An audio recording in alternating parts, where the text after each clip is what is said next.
that smell? Again?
Oh no, I'm late.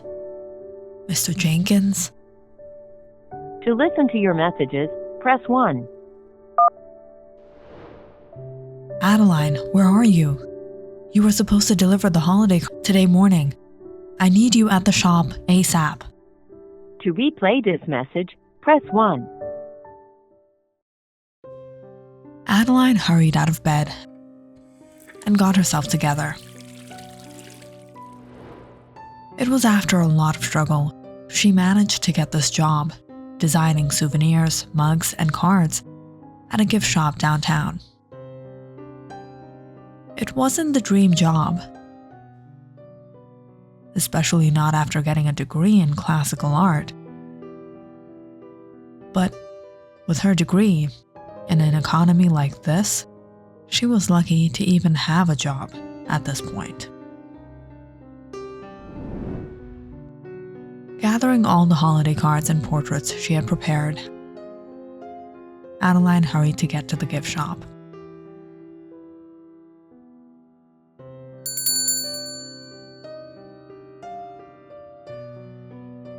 It's about time. I'm so sorry, Mr. Jenkins. It took me time to finish the supply. I hope after taking all this time the portraits are good, because if it doesn't sell, you won't be paid.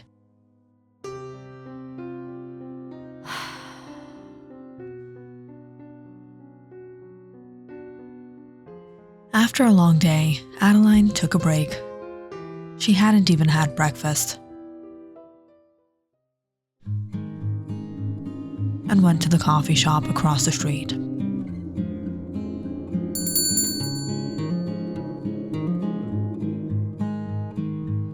You look exhausted. Don't ask. I've been working on this project for the last 2 weeks, but Mr. Jenkins, he wants his art perfect, but doesn't want to give the time. Yeah, especially with Christmas around the corner. This is what I have to do after 4 years of college and an art degree. Well, I have good news for you. One of our customers was telling me about Mr. Pierre. He's looking for help. I told her about you. She left her card. Mr. Pierre? Yeah. First thing he'll probably want to see is experience. From what I've heard, no. Just try it out. Leslie Simmons. Here's her number.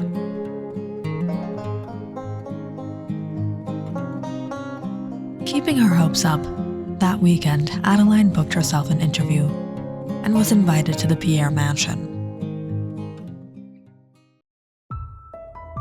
Mr. Pierre wasn't actually hiring for a painting job, but he was looking for an assistant artist who could shop supplies and do minor corrections for him. Artists like him work on lots of projects at once. They need extra hands. Mr. Pierre. He's into the type of art I draw. Classical, Renaissance, Gothic paintings.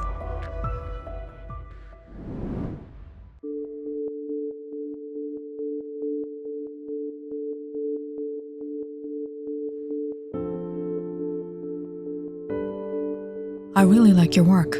I think you'll make a great asset to the team. You're hired. Thank you so much. This is such a big opportunity for me. Be it a shocker, but Adeline was thrilled to get the job.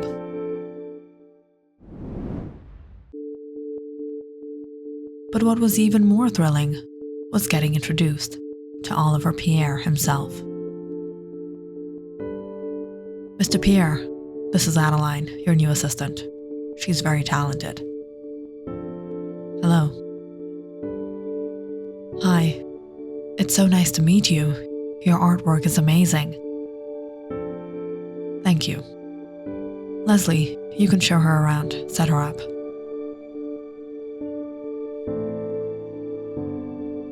He's so young. Leslie showed Adeline around the mansion, Pierre's art gallery, and set her up in her own studio. Working at the mansion, Adeline initially thought it would be a 9-to-5 job. But as the days passed and she got involved in the artwork, she again realized something that she knew very well. Art couldn't be bound by time. Sometimes it would take a little more time to get a piece to perfection.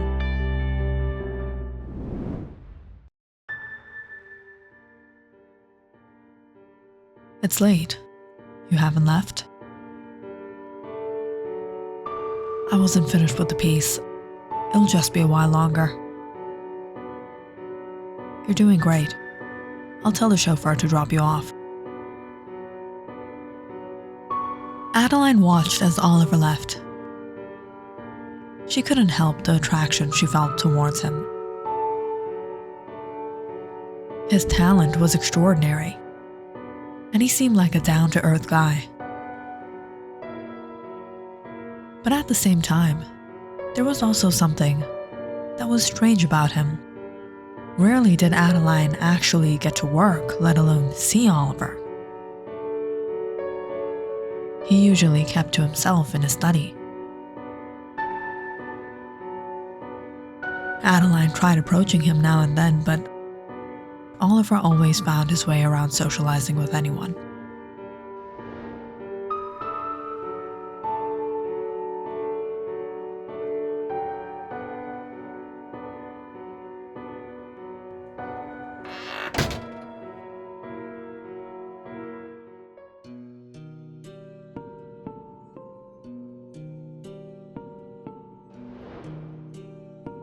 What's that smell?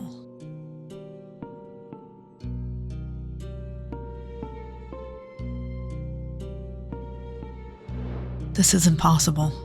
This can never be. Someone in there? Is he talking with someone?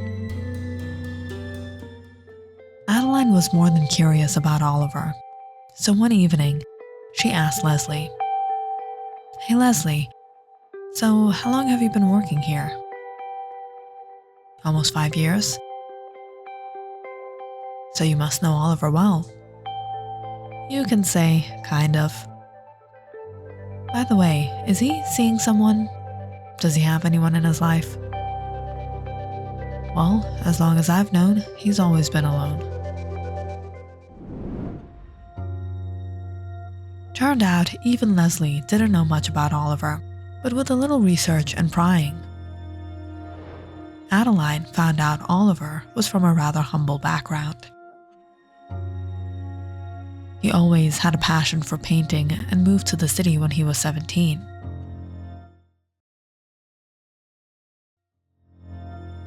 And things took off for him when one of his paintings was noticed by a curator, Mr. Douglas Kent, who exhibited it at an art gallery. And from there, Oliver's career as an artist and painter blossomed to what it is today. From old interviews and articles, it seemed Oliver was rather happy and optimistic. But then, all of a sudden, he chose to simply isolate himself from the public. Did something happen? Why would he suddenly cut himself off from the world?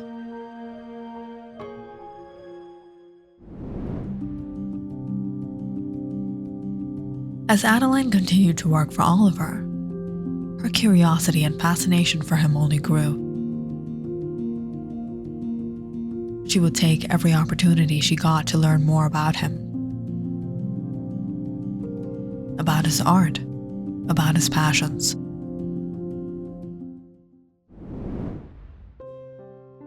It was one of these days, Adeline noticed Oliver leaving the mansion for an art exhibition. Leslie was to accompany him, which left Adeline practically alone for the evening. As she was finishing up her work, it suddenly began to pour snow outside.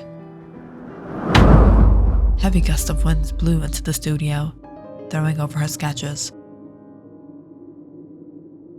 As Adeline picked them up, she suddenly got that putrid, rotten smell. That smell? Again? Ever since she started working here, every now and then she would get the strange smell. She never knew where it come from or what it was, but it was awfully gut-wrenching. Stepping out, following the smell,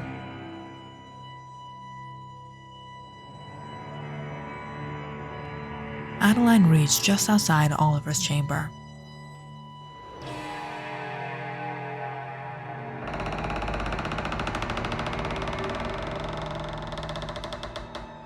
Is this where it comes from?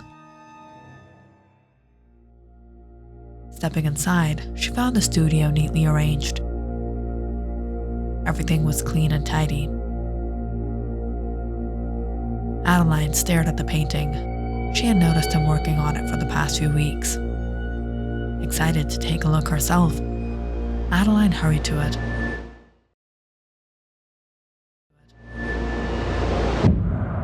To her surprise, however, it was empty.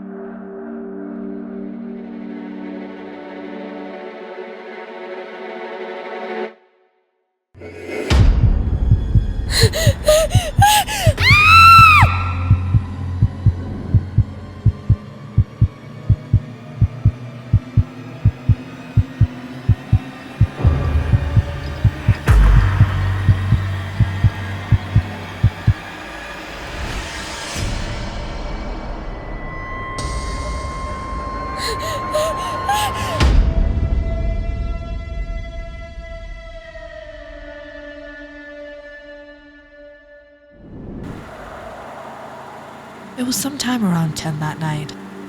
Oliver returned to the mansion.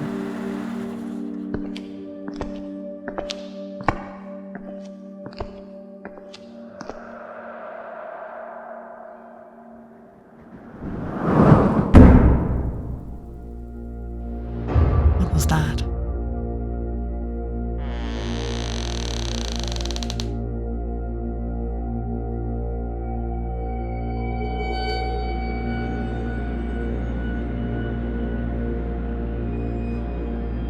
Adeline?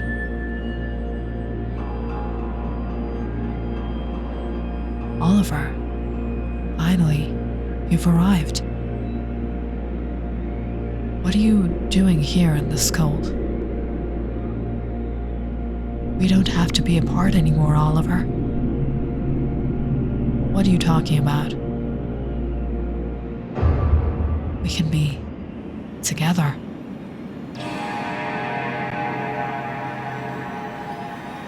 Genevie?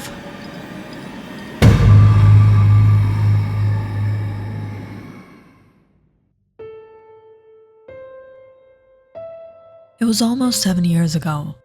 Oliver met Genevie at the art gallery. She was the daughter of Mr. Kent. Genevieve was beautiful. She was lovely and kind. And Oliver fell in love with her. But he was never able to confess his love for her, thinking he was the daughter of a rich man. And he was a struggling artist. He wasn't good enough for her. Unable to escape his insecurities, Oliver lost her to someone else. Genevieve got married to the son of her father's business partner and moved from the country to settle with him. Oliver was hurt,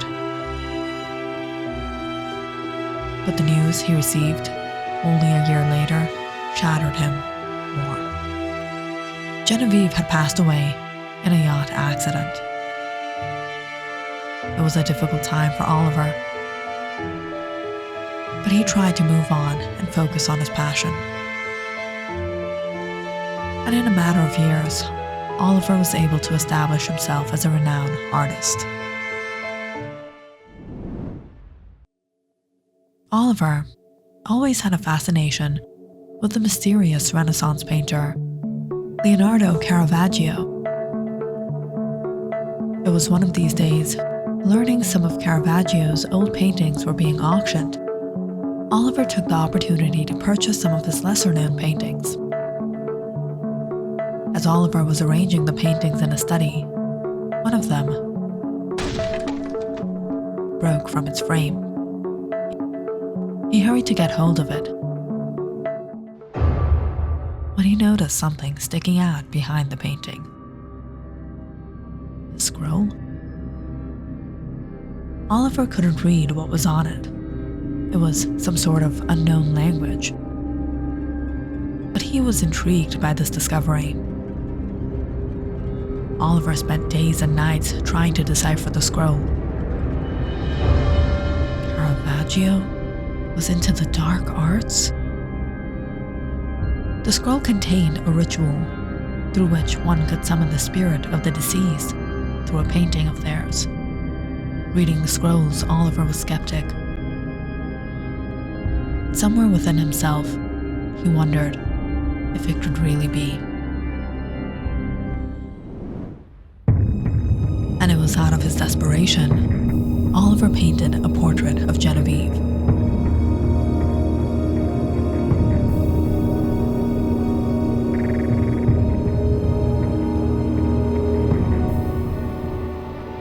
Oliver?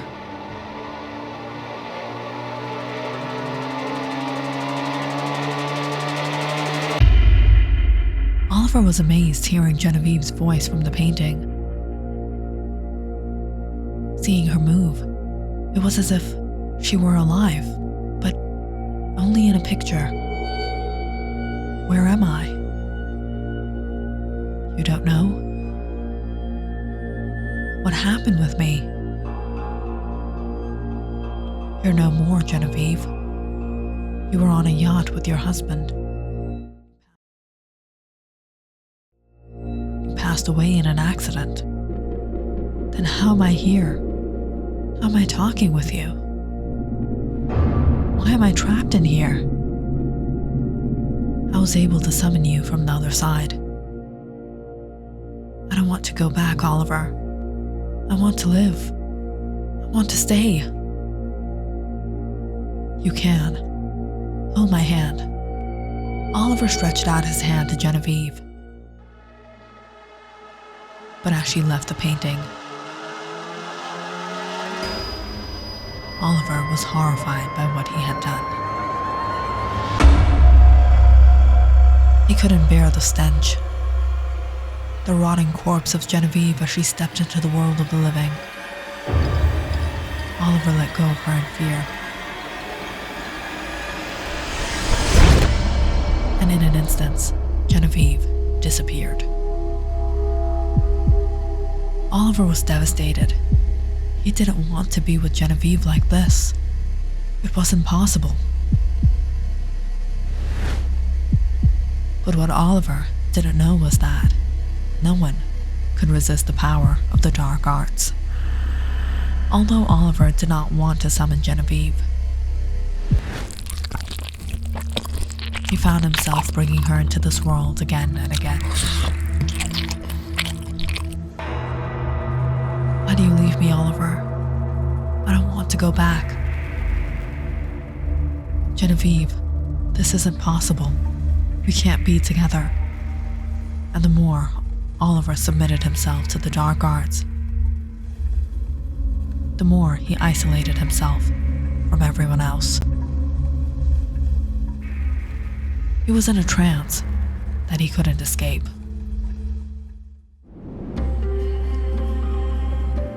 But now, he no longer had to summon Genevieve. She was here.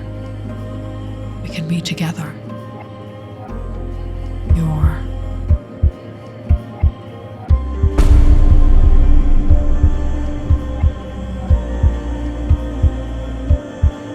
Click on the subscribe button and check out more awesome videos on our channel.